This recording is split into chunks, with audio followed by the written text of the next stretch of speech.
আসসালামু আলাইকুম। আমি জহিরুল ইসলাম বরাবরের মতো আজকে আরেকটি নতুন ভিডিওতে সবাইকে স্বাগত জানাই।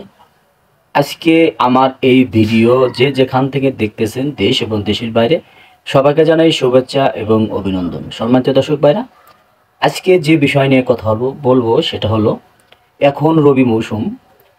এই রবি মৌসুমে প্রত্যেকটা চাষি ধান কাটার পরে সরিষা চাষ নিয়ে ব্যস্ততা সময় কাটাচ্ছে। এই সময়ে 1 বিঘা জমিতে অর্থাৎ 33 শতক জমিতে সরিষা চাষ করতে গেলে কি কি সার কতটুকু ব্যবহার করতে হয় এবং কি সরিষার জাত ব্যবহার করলে আপনি সর্বোচ্চ ফলন পাবেন, সে বিষয় নিয়ে আজকের ভিডিওতে আমি সম্পূর্ণ আলোচনা করব। ভিডিওটার সঙ্গে থাকবেন, শুরু থেকে শেষ পর্যন্ত দেখবেন। আর যদি একটু ভালো লাগে অবশ্যই একটি লাইক সাবস্ক্রাইব করবেন। সম্মানিত দর্শক ভাইরা, এখন চাষি ভাইরা ব্যস্ত ধান কাটার পরে জমিতে সকল আগাছা পরিষ্কার করার পর কৃষক ভাইরা ব্যস্ততার সময় কাটাচ্ছে এখন সরিষা চাষ করার জন্য। আসলে সরিষা একটি লাভজনক ফসল, তেল জাতীয় ফসলের মধ্যে বাংলাদেশে একটি অন্যতম ফসল।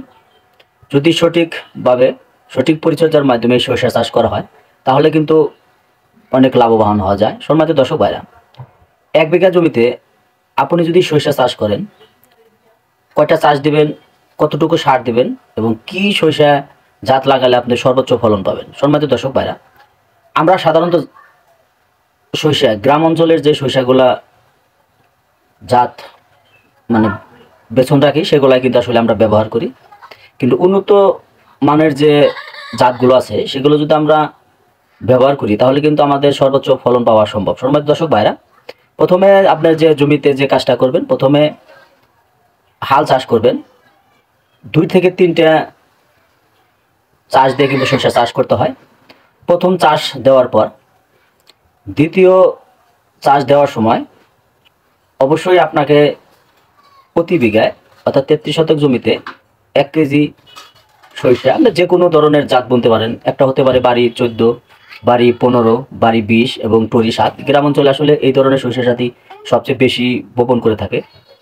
এবং দ্বিতীয় চাষের সময় এই সরিষাগুলো ছিটি দিতে হবে। এবং 1 বিঘা জমিতে আপনি সর্বোচ্চ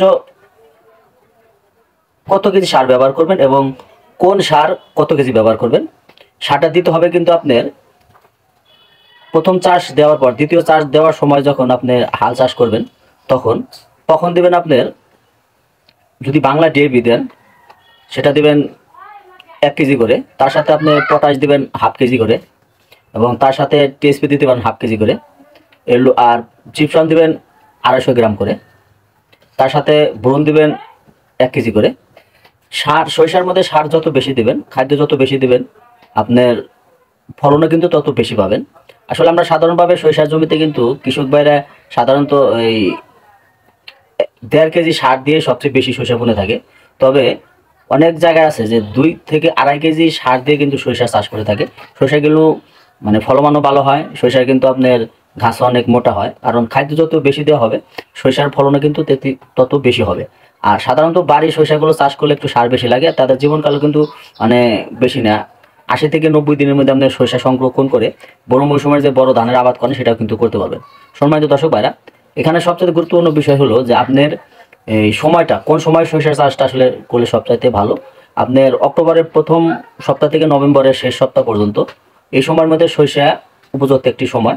এই সময় যদি আপনি এই সার এবং যে যাত্রার কথা বললাম এগুলো সুন্দরভাবে মিশিয়ে সরিষা চাষ করেন তাহলে কিন্তু আপনি ভালো ফলন পেতে পারেন। সম্মানিত দর্শক ভাইরা, আজকে এই পর্যন্ত। ভিডিওটা ভালো লাগলে অবশ্যই লাইক, কমেন্ট, শেয়ার, সাবস্ক্রাইব করবেন। সবাইকে ধন্যবাদ। আসসালামু আলাইকুম।